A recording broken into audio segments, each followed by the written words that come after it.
Halo teman-teman sahabat TOJB. Kali ini Paimin berada di kota Amman, ibu kota dari negara Yordania.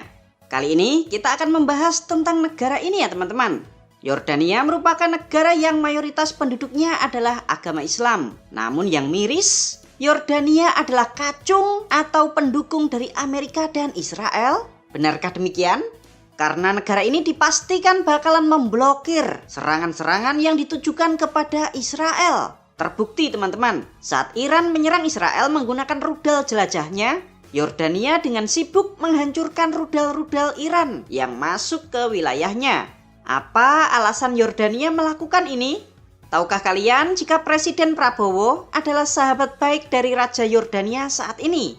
Kalian mau tahu fakta menarik dan unik apa yang ada di negara Yordania? Simak videonya sampai habis ya. Oh iya, jangan lupa sambil nonton enaknya minum kopi TOJB. Kalau mau tumbas, langsung cek Shopee ya.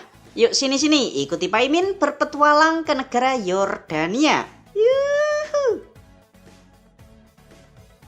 Kembali lagi di channel TOJB, channel yang mungkin bisa menambah wawasan dan informasi yang mungkin belum kalian ketahui.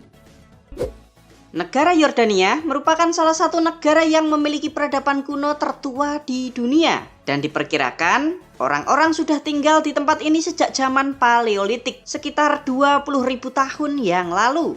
Wilayah ini menjadi daerah persimpangan antara benua Afrika, Eropa, dan Asia, sehingga menjadikan Yordania sebagai tempat transit pada orang-orang zaman dahulu. Lalu pemerintahan awal dimulai pada saat berdirinya 3 kerajaan kuno, yaitu Kerajaan Amon, Edom, dan Moab, sekitar tahun 1200 sebelum Masehi sampai 332 sebelum Masehi.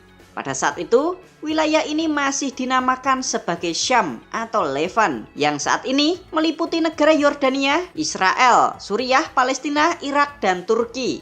Setelah runtuhnya 3 kerajaan kuno tersebut, wilayah ini tuh silih berganti diduduki oleh beberapa kerajaan yang lain, seperti kerajaan Neo-Asyur, Babilonia, Romawi, Yunani, serta Bizantium.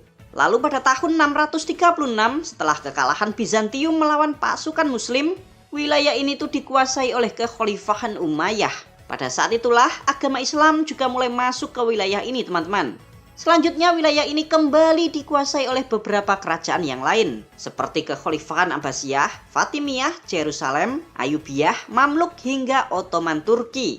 Setelah kekalahan Ottoman Turki pada Perang Dunia Pertama, wilayah ini lalu dikuasai oleh pihak pemenang perang. Dalam hal ini adalah Kerajaan Inggris, tepatnya pada tahun 1921. Pada saat itu, negara Inggris itu menyepakati pembentukan kerajaan yang bernama Emirat Transjordania sebagai kerajaan bawahan Inggris. Inggris kemudian memberikan Transjordania ini kemerdekaan pada tanggal 25 Mei 1946. Lalu kerajaan ini berubah namanya menjadi Kerajaan Yordania dan bertahan hingga saat ini.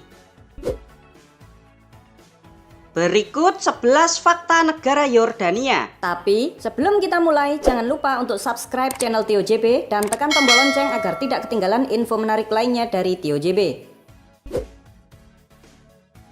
Profil negara. Negara ini bernama lengkap Kerajaan Yordania, dengan raja sebagai kepala negara dibantu oleh Perdana Menteri sebagai kepala pemerintahan. Ibu kota negara ini bernama Kota Amman. Secara geografis, Yordania berada di benua Asia Barat kawasan Timur Tengah. Negara ini berbatasan dengan negara Palestina, Israel, dan Laut Merah di sebelah timur, di sebelah barat dengan negara Arab Saudi dan Irak, di sebelah selatan dengan negara Arab Saudi, serta di sebelah utara dengan negara Suriah. Luas wilayah negara Yordania sebesar 89.342 km persegi, atau luasnya itu seperti gabungan Provinsi Jawa Timur dan Jawa Tengah. Sedangkan jumlah penduduk di sini sebesar 11 juta jiwa. Untuk agama, sebagian besar penduduk memeluk agama Islam. Lalu untuk etnis, sebagian besar merupakan etnis Arab. Untuk bahasa resmi yang dipakai di sini adalah bahasa Arab. Namun bahasa Inggris juga digunakan secara luas di negara ini teman-teman. Mulai untuk perdagangan, perbankan, hingga pendidikan. Jadi kalian jangan heran ya kalau sebagian besar penduduk di negara Yordania ini, anak mudanya itu banyak yang lancar berbicara bahasa Inggris. Indeks pembangunan manusia di negara Yordania menempati peringkat 100 dunia.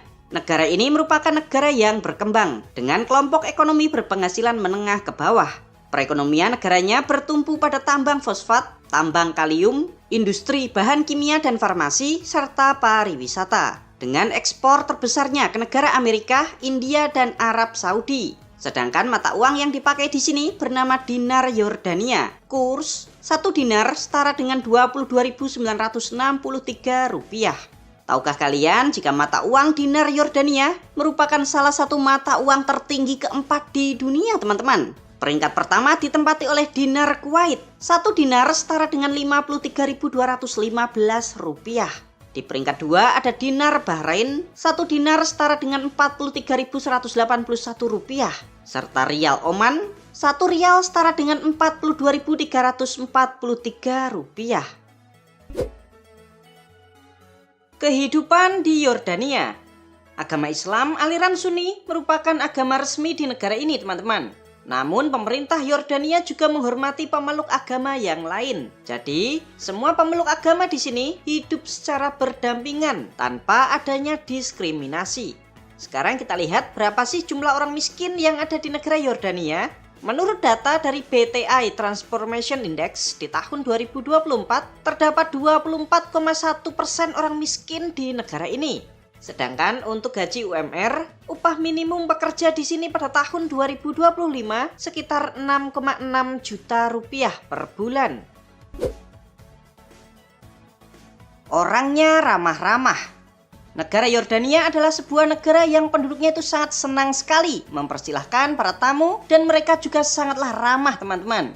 Di mana-mana kalian akan selalu mendengar kata ahlan wa sahlan atau artinya itu selamat datang. Nah, kalian akan disambut hangat tuh sama warga di sini dan kalian akan diberikan secangkir kopi dan makanan. Jika kalian ditawari untuk mampir makan atau minum di rumahnya, kalian jangan sampai untuk mengagumi barang atau benda yang ada di rumah penduduk tersebut. Ingat nih, jika kalian melakukannya, maka tuan rumah akan merasa berkewajiban untuk memberikan barang atau benda yang kalian kagumi tersebut. Kota kuno Petra. Fakta menarik berikutnya di negara ini adalah adanya kota kuno Petra. Kota ini dijadikan sebagai objek pariwisata unggulan dari negara Yordania, teman-teman. Dalam 1 tahun nih, kurang lebih ada 1 juta wisatawan yang mengunjungi tempat ini. Tuh kan, bagus banget tempatnya. Petra sendiri merupakan kota kuno yang dibangun sekitar abad ke-5 sebelum Masehi. Di sini juga ada bangunan yang megah yang bernama Al-Kasneh, berupa bangunan yang diukir di tebing. Tuh. Bangunan ini diperkirakan digunakan sebagai makam dari Raja Aretas keempat dan dibangun sekitar tahun 50 Masehi. Nah, di kota kuno Petra ini juga terdapat kurang lebih 800 bangunan. Dan menjadi bukti, dulunya tempat ini sangatlah makmur, teman-teman. Namun ada hal yang unik banget nih. Ada beberapa orang, salah satunya bernama Dan Gibson, yang menyebutkan jika kota Petra ini adalah Mekah yang asli dan menjadi tempat tinggal Nabi Muhammad sejak kecil. Mereka ini juga berpendapat jika Mekah yang ada di Arab Saudi bukanlah Mekah yang asli. Bahkan mereka ini juga meyakini jika Ka'bah dan Hajar Aswad dulunya ada di tempat ini, lalu kemudian dipindahkan ke Arab Saudi. Apakah kalian percaya? Untuk pembahasan selengkapnya kalian bisa simak juga di channelnya Guru Gembul. Wisata medis. Tahukah kalian, teman-teman, jika negara Yordania ini merupakan negara yang sangat miskin sumber daya alam. Bahkan, Yordania menjadi negara Timur Tengah yang tidak memiliki minyak bumi. Nah, karena tidak memiliki sumber daya alam yang besar, akhirnya negara Yordania itu berfokus untuk membenahi sektor pariwisatanya. Selain terdapat wisata sejarah dan bangunan-bangunan kunonya yang sangat eksotis, ternyata Yordania juga sukses untuk mengembangkan wisata medis, teman-teman. Yordania memiliki sistem kesehatan yang sangat maju di kawasan Timur Tengah. Selain itu, biaya berobat di sini juga tergolong murah, sekitar 25% lebih murah ketimbang biaya medis di Amerika Serikat. Negara ini juga memiliki salah satu rumah sakit khusus kanker terbaik di dunia. Nih, rumah sakit ini bernama Cancer Center King Hussein. Tercatat setiap tahunnya, negara Yordania itu berdatangan lebih dari 500.000 pasien dari berbagai negara. Hal ini menempatkan negara Yordania sebagai negara tujuan wisata medis teratas di kawasan Timur Tengah, diikuti oleh negara Qatar, Uni Emirat Arab, dan Israel. Jumlah dokter di sini juga sangat tinggi, teman-teman. Rasio jumlahnya itu mirip-mirip seperti negara maju, yaitu sebesar 27,8 orang dokter per 10.000 penduduk. Kita bandingkan ya sama negara kita Indonesia. Rasio dokter di negara kita Indonesia sebesar 4,7 orang dokter per 10.000 penduduk. Jauh banget. Daratan terendah di bumi. Fakta unik lain dari negara Yordania adalah Laut Mati. Pantai di Laut Mati ini dinobatkan sebagai daratan terendah di bumi. Bayangkan saja teman-teman. Tempat ini tuh berada di kedalaman 304 meter di bawah permukaan laut. Laut Mati ini juga dinobatkan sebagai perairan paling asin di muka bumi. Asinnya Laut Mati ini 9,6 kali lebih asin daripada lautan yang kita kenal biasanya. Maka tidak heran jika di Laut Mati ini tidak ada tanaman atau binatang yang hidup karena kondisi alamnya itu terlalu asin. Laut Mati ini juga menjadi destinasi wisata terbaik di negara Yordania, teman-teman. Selain kalian dapat menikmati pemandangan alamnya yang sangat-sangat memukau sambil berenang-renang, kalian juga bisa luluran di lumpur Laut Mati. Negara yang kekurangan air. Meskipun 99% penduduk di negara ini memiliki akses terhadap air bersih, namun air itu merupakan barang yang sangat langka di sini, teman-teman. Bahkan air PDAM-nya itu dalam 1 minggu hanya nyala 1 hari itu 1 kali. Maka tidak heran, teman-teman, jika kalian perhatikan rumah-rumah penduduk di negara Yordania ini semuanya memiliki tandon air. Negara Yordania sendiri merupakan salah satu negara yang paling langka air di dunia. Hal ini diperparah dengan pertumbuhan penduduk, jumlah pengungsi yang tinggi, menipisnya cadangan air tanah, serta dampak dari perubahan iklim. Sedangkan sumber utama air bersih di negara ini pun hanya berasal dari 2 sungai saja, teman-teman, yaitu ada Sungai Yordan dan Sungai Yarmuk. Itu pun air sungainya juga harus dibagi dengan negara-negara tetangganya, yaitu negara Israel dan Suriah. Nah, saking butuhnya air bersih, negara Yordania itu sampai mengimpor air bersih sekitar 200 juta meter kubik air dari negara tetangganya, yaitu Israel. Sedangkan untuk jangka panjang, pemerintah Yordania akan membangun desalinasi atau pabrik penyulingan air laut yang nantinya dapat diubah menjadi air tawar. Airnya ini akan diambil dari Laut Mati dan Teluk Aqaba. Kira-kira pabriknya ini akan selesai di tahun 2028, teman-teman. Para pengungsi. Negara Yordania merupakan salah satu negara yang menerima para pengungsi dari negara-negara yang sedang berperang. Dari data, lebih dari 2 juta pengungsi dari Palestina itu datang ke Yordania. Selain itu juga ada 1 juta pengungsi yang datang dari negara Irak, 1,4 juta pengungsi Suriah, 31.000 pengungsi Yaman, serta 22.000 pengungsi dari Libya. Hal ini membuat negara Yordania ditetapkan sebagai salah satu negara penerima pengungsi terbesar di dunia. Yang menarik ini, teman-teman, para pengungsi dari Palestina yang jumlahnya ada 2 jutaan orang telah diberikan kewarganegaraan oleh negara Yordania. Hal ini dikarenakan para pengungsi Palestina ini dilarang untuk kembali lagi ke negara Palestina. Yang larang siapa, Min? Ya, Israel lah. Pendukung Amerika dan Israel.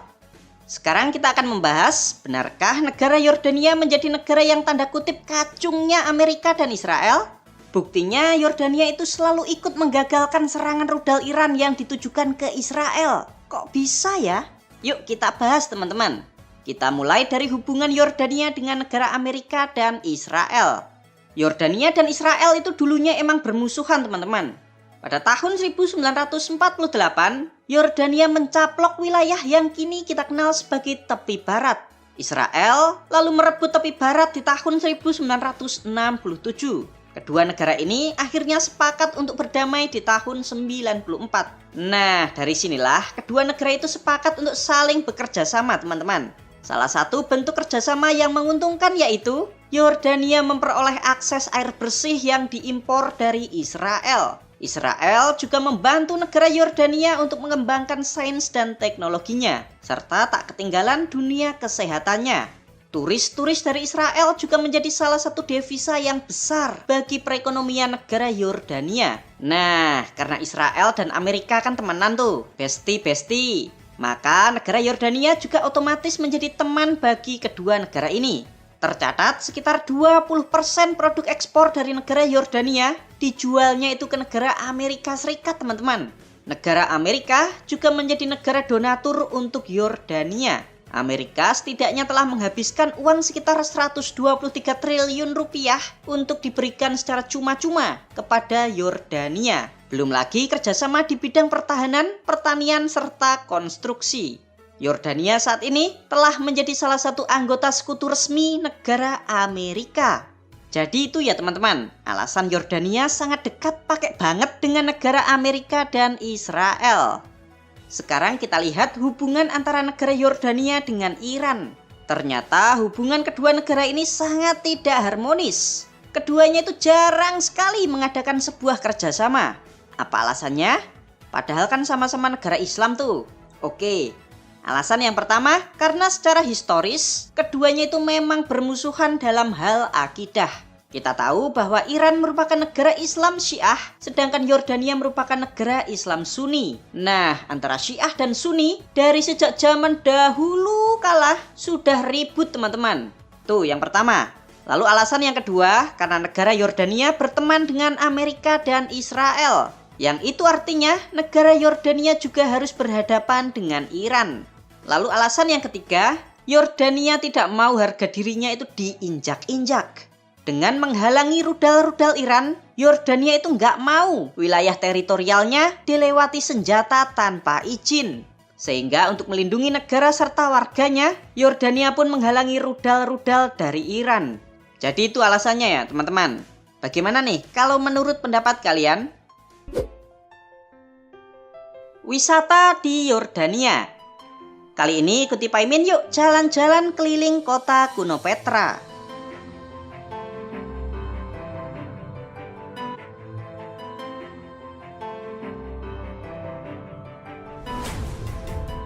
Kota kuno ini diperkirakan dihuni pertama kali oleh bangsa Edom sekitar abad ke-5 sebelum Masehi. Kemudian bangsa Edom ditaklukkan oleh bangsa Nabataean pada sekitar abad ke-3 sebelum Masehi.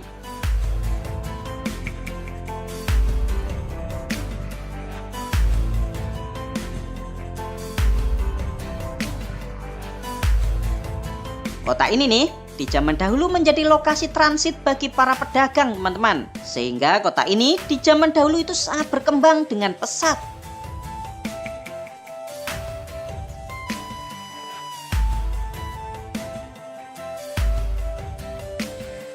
Tuh, keren banget teman-teman.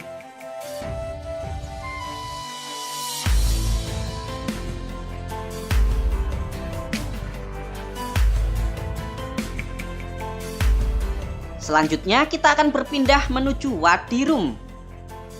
Keren banget teman-teman. Gurun pasir tapi ada batu-batu yang menjulang.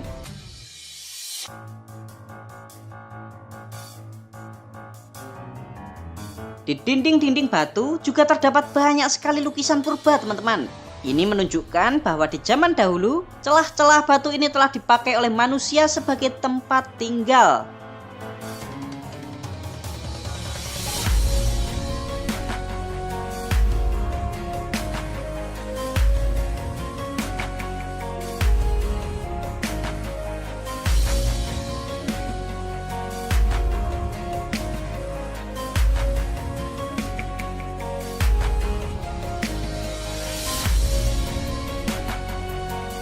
Gimana teman-teman? Apakah kalian tertarik untuk liburan ke negara Yordania? Untuk tiket pesawatnya pulang pergi Jakarta Aman Yordania sekitar 13 juta rupiah per orang. Hal unik di Yordania. Tahukah kalian jika negara ini memiliki jumlah ilmuwan terbesar dibandingkan negara-negara muslim yang lain? Di negara ini terdapat sekitar 8.060 ilmuwan per 1 juta orang penduduk. Coba kita bandingkan nih dengan negara kita Indonesia. Negara kita Indonesia jumlah ilmuwannya itu hanya 199 orang per 1 juta penduduk. Wah, sangat jomplang sekali teman-teman. Negara Yordania ini juga dikenal sebagai negaranya para nabi.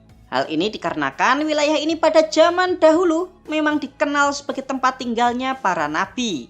Beberapa nabi juga dimakamkan di sini, teman-teman. Di antaranya ada Nabi Musa, Yahya, Syuaib, Yusa bin Nun, Nabi Hud, dan Nabi Daud. Terima kasih teman-teman sudah nonton sampai selesai. Bagi kalian yang mau membantu dan mendukung channel Tio JB, kalian bisa kirim melalui super chat, super thanks, atau berlangganan secara eksklusif.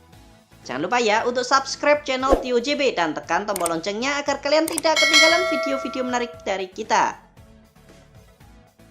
Silahkan nih kalau ada request, kritik, saran, kirim salam, atau apapun itu kalian bisa sampaikan di kolom komentar. Sampai jumpa lagi dan ciao!